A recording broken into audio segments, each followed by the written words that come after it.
guys! So 2016 is nearing an end, and I wanted to do a video showing you the planners that I have used consistently throughout the year. This was inspired by a video by the Sassy Pineapple on planners that worked in 2016, which I'll link down below. So it might seem miraculous that a planner addict could actually use the same planner for a whole entire year. And yet that is exactly what I propose to show you. So the first planner in this lineup is my 2016 Hobonichi Weeks.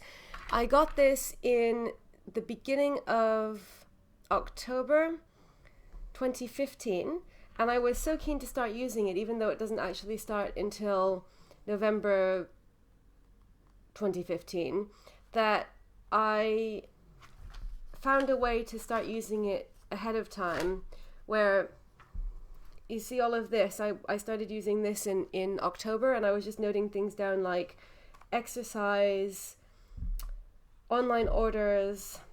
That was all for October and November, because it doesn't actually start until December. And then in the back here, I put in like a kind of to-do list and water tracking and like stuff to buy and other things like that. And I was just using this and sort of trying to get by until it actually officially started at the end of November. And then you can see that as soon as it started, this is the weekly, and the monthly, as you saw, starts at the beginning of December as well. I started using it in a way that turned out to be pretty similar to how I'm using it now. So I started off by putting appointments on the left and to-dos on the right, and I was just separating the to-dos one day from the next with a line that I would draw, because, as you know, the right-hand side of the page is just a blank grid page. It doesn't have lines separating one day from the others. And I was using friction pens in purple and then highlighting them with friction highlighters when the tasks were done or the events had happened, which I really enjoyed, but it was a little bit cumbersome, I guess, because I had to carry around a box of highlighters with me, a pack of highlighters. And then I was putting exercise down at the bottom here. Then, let's see, I carried on like that for quite a while, and many of you have seen this before. At one point I switched to pencil, and then I switched to fountain pen, and then from here on, I was using fountain pen, which turned out to be the pen that I've stuck with. And you can see for kind of the latter part of this planner that was quite consistent. At one point, I've mentioned this in a recent video, I switched from lowercase to caps, and that turned out to be a huge revolution in the way that I was planning. I really, really liked it. I think it looks much neater, and I've kept on, in fact, transferred over all of my planners to that system where I'm using all caps and everything.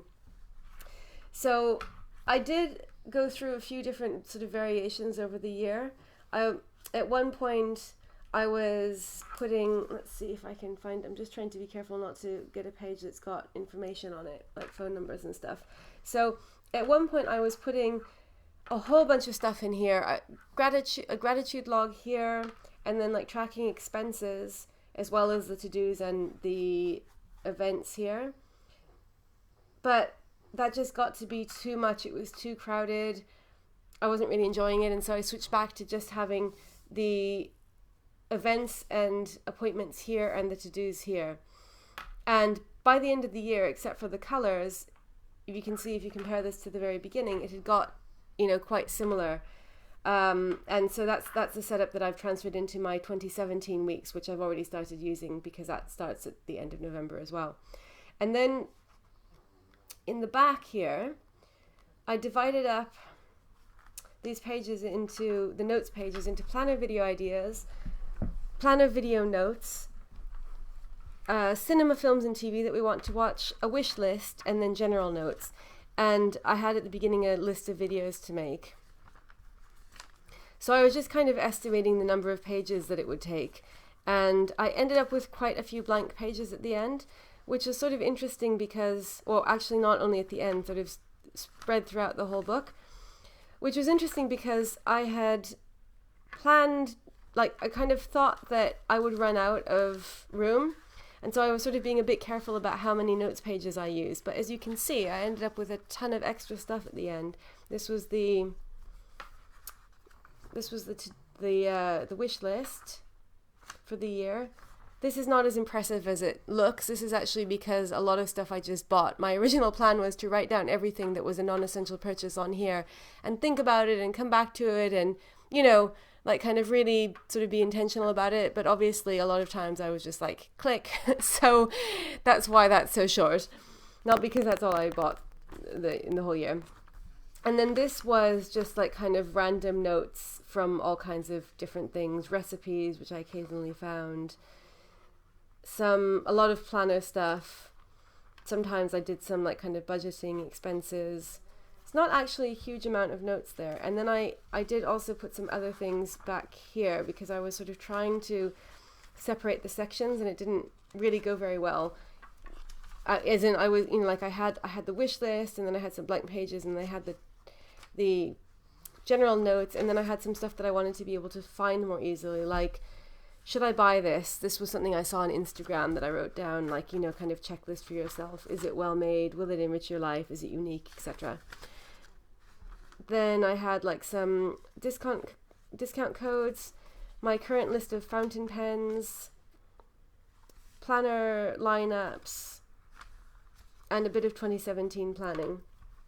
So, and then this notebook is a notebook that I intended to carry over from year to year that has things like passwords and, you know, bank information and birthdays and that kind of stuff. But I actually ended up transferring all of this information into a new one and sorting it alphabetically, which made it much tidier and easier to find things. So I just put this in the back of this and kind of archived it along with this. So why did this planner work so well where other planners previously had failed? This was my, I think, third or fourth attempt at a personal planner. I had started using a personal planner in like kind of late spring, early summer of 2015. And so first I used a ring-bound personal sized planner from Paperchase. And I really, really liked having a personal planner as opposed to a work planner because up until then I'd had all of my personal and work stuff together in my Hobonichi Cousin, which I'll show you in a minute. But I wasn't really happy with the ring. So first I decided to downgrade to a pocket size Filofax Domino, which I used for a while. And I really liked having a personal planner, but I just never quite felt completely at peace with the rings. So then I switched into a large Moleskine weekly planner and I liked that, but I felt like I was trying to cut down the size because if I was going to be carrying two planners around every day, my personal planner and my work planner, I felt like I wanted the personal planner to be really small. So the Pocket Domino was okay, but I didn't like the rings. Then when I switched into the Moleskine, it's not that thick, but you know, it's like almost A5 size. And so I felt like that wasn't really saving me much, and I was carrying my wallet as well. So then I think I switched back into the Pocket Domino, and I was using that for a while, tried using that as my wallet, couldn't get that to work. So I had my wallet and that and my work planner. And then I decided to try a Hobonichi. Couldn't decide between the Weeks and the original, so I ordered them both. And the story of the original is coming up in a minute, so fear not. You'll get to hear about that too if you're interested. And I decided to try the Weeks when they both arrived and just instantly felt like that was it. Like I loved the Weeks. I just thought it was the perfect setup. I had been kind of skeptical about the size. I'd sort of felt like it was a bit like long and skinny and it reminded me of the kind of like promotional diaries that sometimes companies give out. But as soon as I got it, I just absolutely loved it. And it's just like so slim and compact. So I think that's one thing that really appealed to me. Another thing is that it's a bound planner. And as you know, I love bound planners. I also love the Tomoe River paper. That was just awesome. And I love the Hobonichi design. I really like the layout. I like the colors. I like the font. I like the grid paper. And I think what really, really sold it for me was the fact that it has all of these blank note pages. Because this is like, it's almost like the best of both worlds between it's a bound planner, but what I was trying to accomplish with my ring planners was, have different sections. So I wanted to have a section for my calendar, and then I wanted to have a section for video ideas and a section for video notes and a section for just general notes and reference materials. And I had all of that in the ring planner, which I really liked, but I didn't like the rings, and I didn't like the fact that it was all loose leaf and I wouldn't be able to archive it. And so because, unlike any other bound planner of the same size that I know of, because of the paper, this has got all of this space for notes. So you can effectively have those different sections, and it's bound, which I love, because, for most other planners, if you wanted anything this slim, it would be a week on 2 pages, or, a week on 1 page with notes, like, these, like this, which you would then not have enough room for all of your other stuff, like lists of videos, and you'd need a separate notebook or something. So I think that is really what did it. That was what kind of sold me on this and made me feel like this was the planner for me. And so I've now moved into this new version, and at some point during 2016, quite early in the year actually, I went another step further and I combined this with my wallet, which was something that I'd never thought that I would do, because I'd always felt like I was, I saw videos on YouTube of planner/wallet combos, and I was always just like, no, that's not for me. I can't have my wallet together with my planner.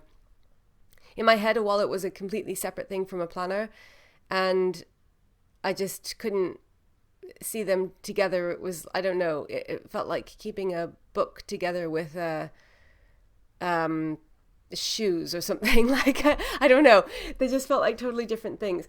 But I got sick of carrying around this and my Hobonichi cousin and a wallet, and so I thought, like, there must be some way of making it work. And then when I tried it again with the weeks, it did work, and it was perfect, and that's what I still do now. The house has changed several times, so I've gone from a travel wallet to various Fodoris, and this is just like my absolute perfect dream weeks cover. This is from Cadenette Notebooks, which I will link down below.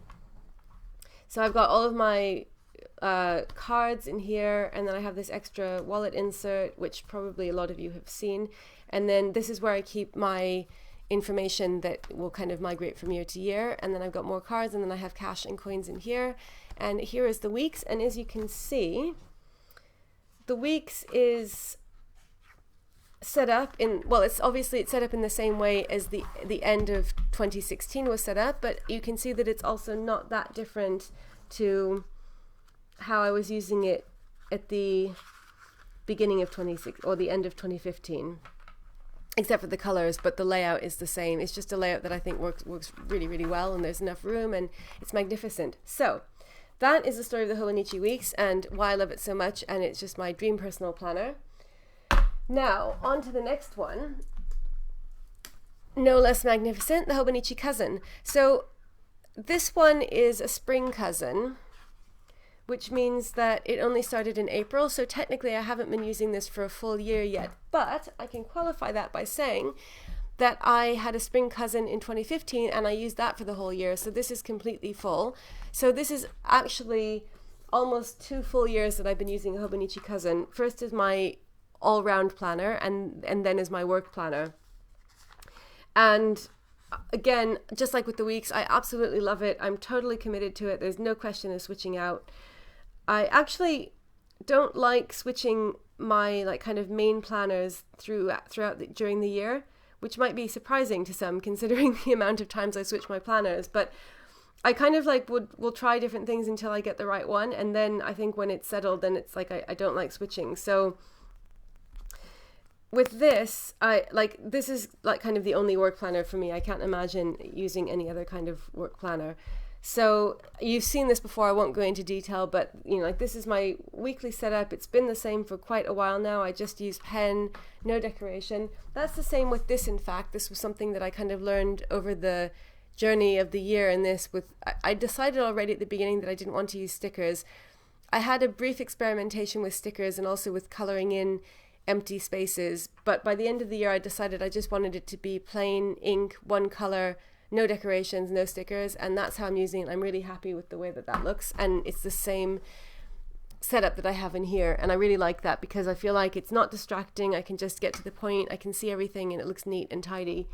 So really nothing has changed in this for quite a while. I'll do an update on this a bit later to show you. There have been some kind of minor changes since the last time, but essentially I use the month on 2 pages as a sort of overview of my schedule, when I've got appointments, when I'm teaching, stuff like that. I use the weekly schedule for my kind of, more in-depth appointments and to-dos with details.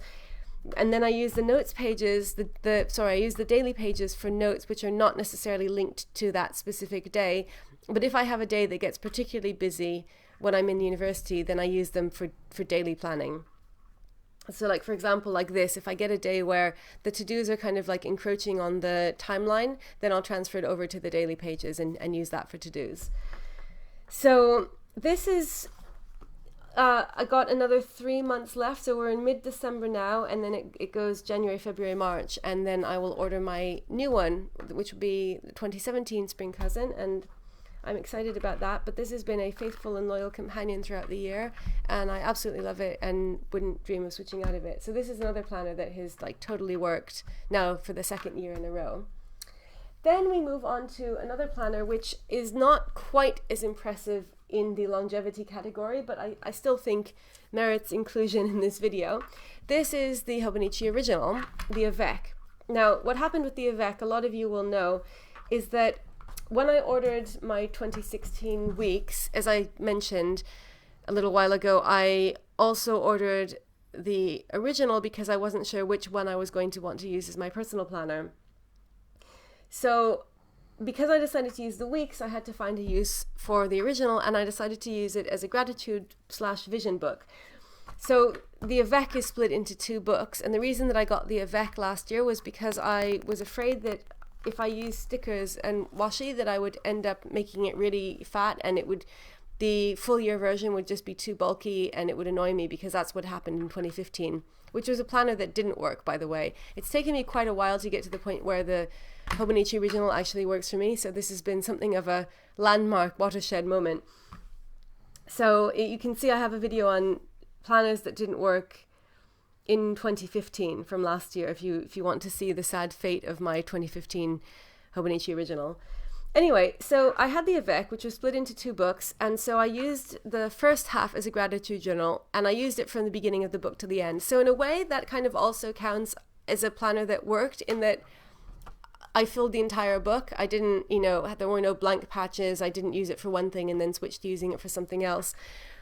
I'll do another video on planners that I've kind of used for different purposes over the year. But when the end of that book came in June, it was coming up to One Book July, and I was kind of feeling like the gratitude journal was a bit of a burden, because as you can see here, you've got, it's an A6 page, so it's not a big page, but because you have the gridded paper, you actually have quite a lot of writing space, unless you ignore the grids and just write big. But I was using the grids to write, so I had like all of the space to fill with like gratitude points, and then I was using the left hand side to the left of this kind of dividing line for vision, like things that I wanted to happen. And then I was using this to write the highlights, these boxes to write the 5 highlights of my day. And I just was feeling a bit overwhelmed by it, and like it was this kind of huge task every day. And so when One Book July came, I kind of jumped at the chance to stop using it and put it into my weeks, as you saw. And I was just writing like, kind of 2 or 3 small things a day. So when One Book July started, the second half of this book was empty, but it didn't stay that way for very long, because as you can see, by mid-July, I had cracked and I'd started using it as my daily planner, because by that point, I had started using a daily planner in different notebooks, and I was really, really enjoying having a daily planner. And so I decided to try this since I wasn't using it anyway, and it just turned out to be perfect for it. I was surprised that the size was so exactly what I wanted. I had thought that I would need an A5 for daily planning, but again, because of the gridded paper, you can write really small and you can fit in a whole bunch of to-dos on one page. So for a long time I was just using it like this without decorating it, and then gradually, as the months went by, you can see more stickers creeping in. This was not an example of planner fail. This was just when I went away to America for a week, and I didn't want to take 3 planners with me, so I left it at home. Then when I came back, I started using it again. I absolutely love the daily planner. This was when we went to Wales, and again, I didn't take it with me, though I really missed it. And then you can see more and more stickers coming in until it just becomes this like kind of crazy sticker monster planner. But this is absolutely something that really, really works well. I just love it for this purpose, and I never want to go back to using a different planner for my daily planner, or indeed to using my Hobonichi original for anything else. So I've got a 2017 original, and it's the full year version, and I'm going to be continuing to use it as my daily planner. So I consider this a planner that worked, because basically from the beginning of its life, which started in July, until the end of the year, I've been using it as a daily planner, and I'm totally happy with that. So it's kind of like split into two, I guess. The first half, which I don't have anymore, was the gratitude book, and I used that for the whole 6 months. And the second half is the daily planner, which I've used for the whole 6 months, and will continue using it like that. So that is the third of my planner successes for the year. And then the final one also is not a full year success story, but I still think it's quite a success, particularly for a planner addict. So a lot of you have seen this before. This is the Jewish calendar, which is it's a Jewish spiral bound planner. It has the dates on the Jewish calendar as well as the Gregorian calendar, and it lists all of the Jewish holidays and Shabbat times. So I used this in 2015 as a home planner and got annoyed by the spirals, and then ended up giving up on it, kind of midway through the year. So that was a sort of planner failure. But then I decided to try it again, because we missed having the Jewish planner for our home planner, so that, it has all the Jewish holidays in it. And so I pre-ordered this, and when it came out at the end of August, I started using it, and I decided to be very strict about it and to commit to using it for the whole year. It's actually a 16-month planner, as you can see, because it starts at the beginning of the Jewish year, which starts in September or October, and then it goes until December of the following year. So I've been using this since it started at the end of August. It's a weekly planner, week on one page. And this is just used to note down our joint appointments that James and I both need to know about, and also our individual work schedules, so that we each know where the other one is when we're not at home. And we have been attempting to use it for meal planning, which is generally a failed experiment, but we're still keeping trying because we like the idea of meal planning. So it's still got a lot left. So it would be a bit premature to say that this is like a total success, but I will say that it's lasted a lot longer than it did last year when we tried using it. And I think that's because it's inside this Disc Agenda Manta cover, which hides a spiral, and so it's quite unobtrusive. When it's closed, it looks like this beautiful bound planner. So like a kind of ring binder. But then when you open it, you have this on the inside, and I really, really like the layout and the setup and the paper, and it works really well as a home planner because the week on one page is just the right amount of space. So I think that this is quite successful because I've been using it for like 4 straight months, which is, a third of the year. So I think that's pretty good. And continue and kind of expect to continue using it. I'm not feeling at all dissatisfied with this one or like I'd like to move. And usually if sort of planner boredom sets in, it would do so more quickly than this in my experience. It will usually be within like kind of the first month or so, or maximum 2 months. And I think the longer you go in something like this, the more satisfying it is to look back on the pages that are completed. So I really like kind of being able to see, all of the months that have gone by and what's been going on and all of the different colors and like the decorations. So I kind of look forward to seeing the whole thing filled up, and I don't want to give up on it because then this would kind of all be for nothing. So, but in any case, it's not like I'm thinking I would like to give up on it. I'm really, really happy with it, and we both like it as our home planner. So that is it. These have been my successes for 2016, planners that I've used either for the whole year or since the planner started for a reasonable number of months. So next I will do a video on planners that haven't worked, or planners that have kind of gone from one use to another over the year. So I hope you enjoyed this. As always, thank you so much for watching, and I'll see you again soon. Bye.